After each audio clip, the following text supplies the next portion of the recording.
Ian, thank you so much for having us. We're in Facebook headquarters. You unveiled the brand new SpunOut.ie website. So what are the biggest changes that people can expect from the site? Certainly just overall reader experience. I think one of the things that we really tried to do was to make it really clean, make it really simple and easy for people to find stuff. I guess as Ireland's youth information website, that's kind of the most important thing, that young people, when they come on, if they have an issue or if they're looking for information about something that might be really important to them, that they can find it straight away. And the old site didn't really do that very well, so certainly the new site does, and we're very excited about that. The other thing as well is that there's issues with accessibility for people, so we have improved those. And also, young people are particularly pedantic about how long it takes for a website to load. Zero patience. Exactly. So this website loads incredibly quick, and we're really, really happy with that. So that's been the main changes, really. Why do you think a website like this is so important to young people?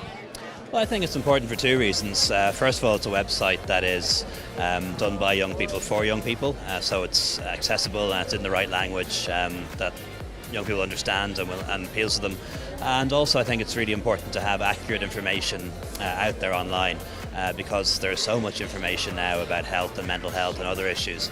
And a lot of it isn't very accurate, and this is a reliable source. It's going to reach its 1 millionth visitor this year. So what do you think that reflects? Well, it reflects a desire for information, which is really important, but also I think it reflects the fact that it is successful and that young people do trust it, and they know that it is a port that they can go to if they need to find that information.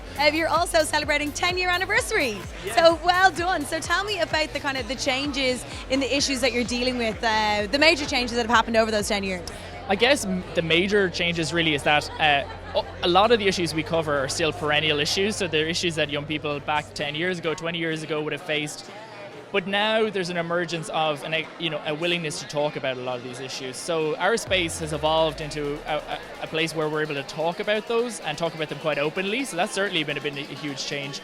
The other big change really would be that whole online sphere, and I guess that's kind of why we're probably in Facebook this evening, is that, young people are facing a lot of new challenges online. They're not a whole pile different to the ones that we would have experienced in the past, but they're just coming at us in a different way.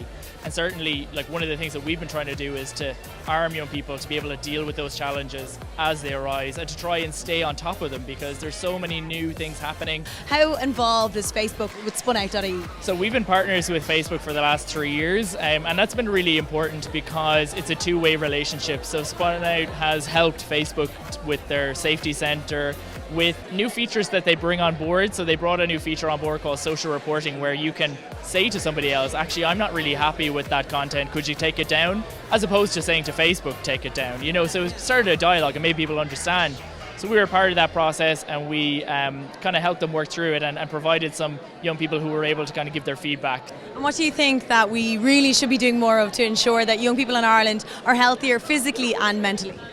Well, I think the most important thing is to get the message out that people are responsible for their own health.